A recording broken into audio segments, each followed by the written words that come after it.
치매는 분명 두려운 병입니다.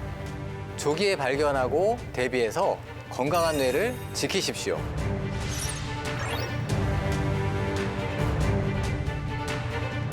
자, 오늘의 명의를 모셨습니다. 반갑습니다. 안녕하세요. 반갑습니다. 자, 직접 인사를 좀 해주시죠. 네, 안녕하십니까. 가천대학교 정신건강의학과 강승걸입니다. 네.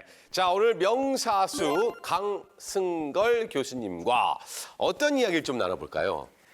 병 없이 우리가 오래오래 건강하게 산다는 것, 그게 이제 모두가 꿈꾸는 일 아니겠습니까? 그럼요. 로망입니다. 네네. 만약에 내가 이 병만큼은 안 걸리게 결정할 수 있다면 그러면 어떤 거를 이 선택하시겠어요? 병만큼은 안 걸릴 결정할 수 있는 권한이. 최재형 교수님. 아유, 뭐 저야 항상 이제 많은 죽음을 보잖아요. 네네네. 근데 저는 정신적이든 신체적이든 네네. 만성 질환은 안 되겠더라고요. 저는 이제 여러 가지 질환도 있지만 그래도 뭐니 해도 치매가 아닐까 이런 생각을 해봅니다. 왜냐하면 가족들도 힘들고 그리고 가족을 잃어가는 본인을 생각하면 이건 정말 치매만큼은 안 걸리고 싶다 그런 생각이 듭니다. 맞습니다. 네. 사실 저도 병원에서 치매 환자들을 진료를 하고 있는데 네네. 실제로 우리나라 50대 이상 가장 사람들이 두려워하는 병이다. 이런 조사도 있더라고요. 네. 그래서 오늘은 단지 두려워하는 게 아니고 치매에 대해서 우리가 알고 어떻게 대처해야 되는지 그 이야기를 좀 하고 싶은데요. 네. 그래서 오늘의 주제는 죽음보다 두려운 병, 치매에 대해서입니다. 네. 사실 이제 중년들끼리 만나면 야 우리 부모님 치매 왔대. 그러면 그때 손잡고 그냥 어떡하냐. 그냥 이게 끝이에요. 해줄 방법이 없으니까. 그러면 단도직입적으로 한번 여쭤볼게요. 치매 왜 생길까요? 치매는 종류마다 원인이 다른데요. 네. 치매 중에서 제일 흔한 게 알츠하이머 치매, 그다음에 혈관성 치매입니다. 알츠하이머 같은 경우에는 아밀로이드 베타나 타우 단백질 같은 이상 단백질이 뇌에 비정상적으로 쌓이면서 정상적인 뇌 신경세포가 서서히 파괴되는 병입니다. 네. 집에 쓰레기가 쌓일 때마다 매번 배출을 하는데 네. 어느 날 어떤 이유로 쓰레기가 배출이 안 된다. 네. 그럼 어떻게 될까요? 와, 제가 진짜 저는 매주 수요일 날 재활용이거든요. 수요일 놓쳤는데요.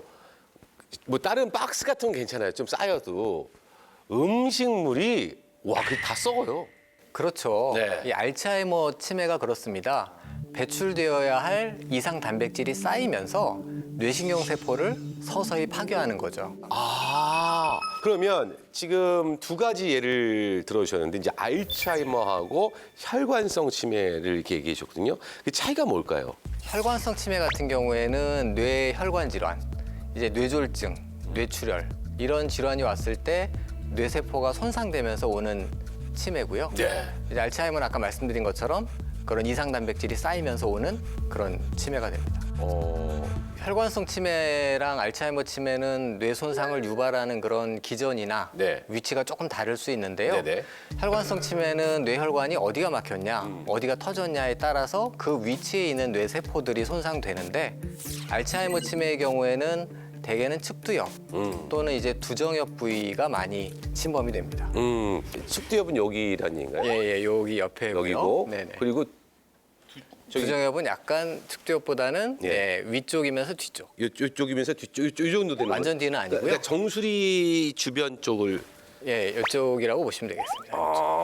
오른쪽 사진은 70대 남성인데 경도 치매 환자셨고 왼쪽 사진은 비슷한 연령이신데 경도인지 장애. 오른쪽 사진 보시면은 이 측두엽하고 두정엽 부위가 좀 검게 이제 피질이라 그래서 바깥쪽 부위가 이제 좀 빵빵하게 뇌가 차 있어야 되는데 거기가 좀 이렇게 비어 있는 거를 볼 수가 있죠. 그곳이 이제 뇌가 위축된 것이고요.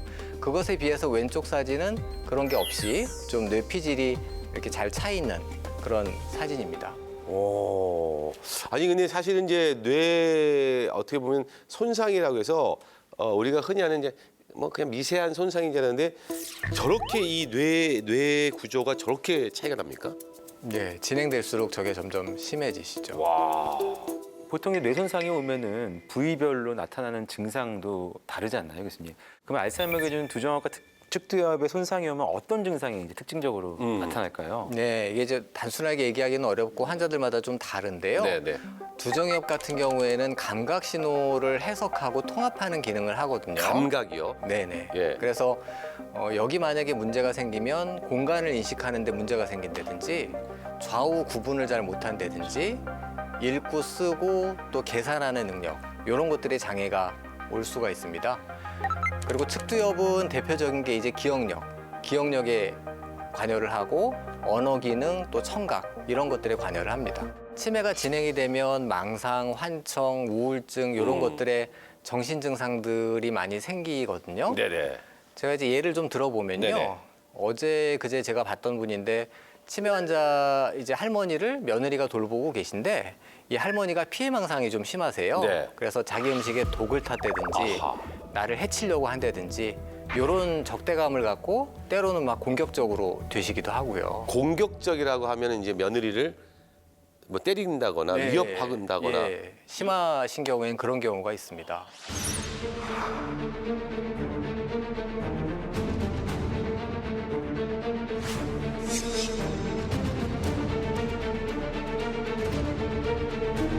그 치매가 오기 전에 뭐 이렇게 나타나는 전조 증상이라고 해야 될까요? 그건 어떤 것들이 있을까요? 치매라는 게 어느 날 갑자기 생기는 게 아니고요. 네. 되게 서서히 인지 기능이 나빠지는데 치매까지는 아니고 치매 전에 이제 정상도 아닌 그러니까 네. 정상보다는 나빠졌고 치매는 아닌 상태가 있거든요. 네네. 요거를 경도인지 장애라고 합니다. 여기서 얘기하는 인지 기능이란 뭘까요?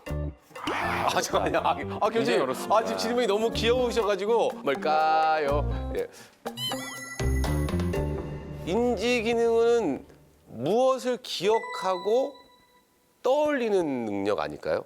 네, 그게 이제 대표적이죠. 예, 예. 이제 기억력을 많이 우리가 얘기하는데 네. 근데 이제 기억력뿐만은 아닙니다. 인지 기능은 기억력 말고도 시간을 어림하는 능력이랄지 아. 장소를 찾아가고 다시 돌아오는 능력이랄지 네네네. 공간 감각 능력도 중요한 인지 기능이고요.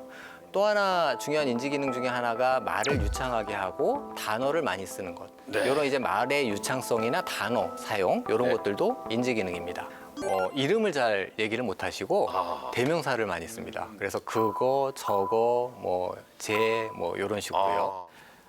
이게 뭐였더라? 이거군요. 거 있잖아. 뭐더라. 그 아까 알지? 뭐 이런 거 말하는 건가요? 예, 죄송합니다. 제가 많이- 표현이 맞는지 모르겠습니다. 네, 많이들 그러시죠. 그 단어를 떠올리지 못하는. 네네. 대개 경도인지 장애 환자 중에 1년에 그 환자분들의 10%가 매년 치매로 진행된다고 10%요? 봅니다. 적진 않네요. 네. 10%. 와. 실수, 예를 들어 최근 일이 생각이 안 난다든지 예. 아니면 중요한 약속을 잊어버린다든지 사람 이름이나 얼굴이 기억이 안 나서 실수를 하는 경우 이런 경우에 이제 환자분들이 치매 의심을 하시면서 병원에 많이 오십니다. 네. 그게 이제 인지기능 검사라고 하기도 하고 네. 신경인지 검사, 인지 검사 내지는 이제 쉽게 그냥 치매 검사라고도 하는데요. 네네네. 일단은 내가 뭐 문제가 많은지 아니면 이제 옆에 가족들이 체크하는 게 사실은 좀 더 정확합니다. 잘 한번 체크해 보십시오. 자, 오늘이 몇 월 며칠이고 무슨 요일인지 잘 모른다부터 시작해서 쭉 이렇게 목록이 있습니다. 여러분 지금 핸드폰을 모두 꺼내셔가지고 저걸 캡처해서 한번 체크를 해보시면 좋을 것 같아요. 저희 합산해 갖고 6점 이상이면 치매를 의심을 하고 6점 이상이요? 네네.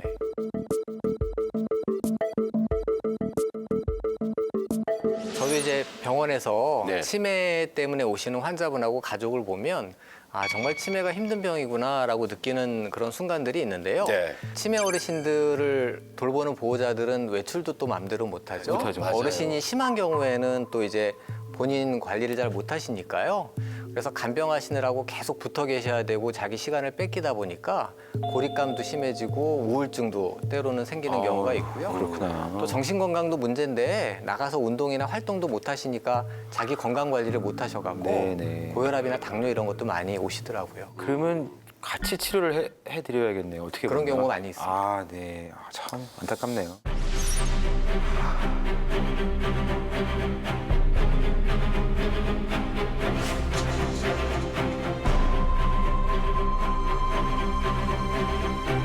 뇌에 찌꺼기 쌓이는 게 문제라고 아까 하셨어요. 그걸 안 쌓이게 하려면 어떻게 해야 됩니까? 그 앞서 말씀드린 이상 단백질, 요게 이제 쌓이지 않고 우리 몸에서 배출이 되면 되는 거지 않습니까? 네네. 요게 이제 우리 몸에서 뇌에서 배출되고 청소될 때가 있는데 그게 잠을 잘 자면 청소가 잘 됩니다. 숙면이요? 네. 너무 간단한 거 아닙니까?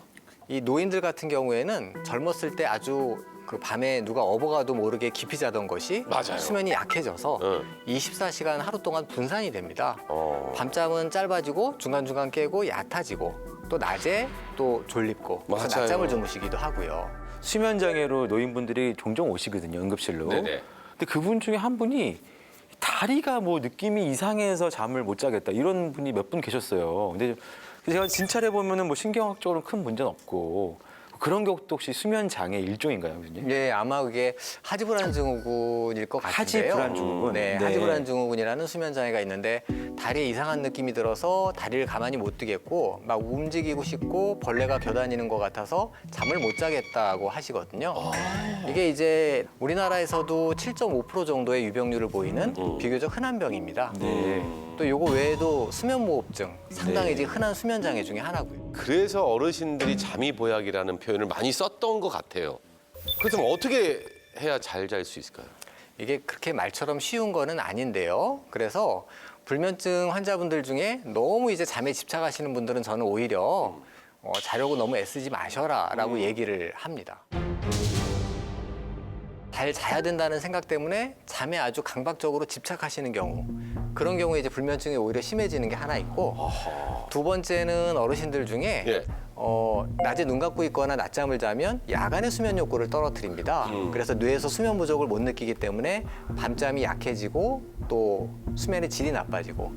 그래서 원래 이제 밤에 주무셔야 될 정해놓은 시간, 그 시간 외에 다른 시간에 눕거나 애써서 잠을 청하는 것은 좋지가 않습니다. 자, 그러면 치매에 걸리지 않기 위해서 우리가 예방을 할 수 있는 방법은 뭐가 있을까요? 조기 발견, 조기 치료. 요거를 이제 강조드리고 싶고요. 네네. 빨리 병원에 가셔서 진단받고 치료를 빨리 시작하시는 것이 일단은 최선이라고 하겠습니다. 네.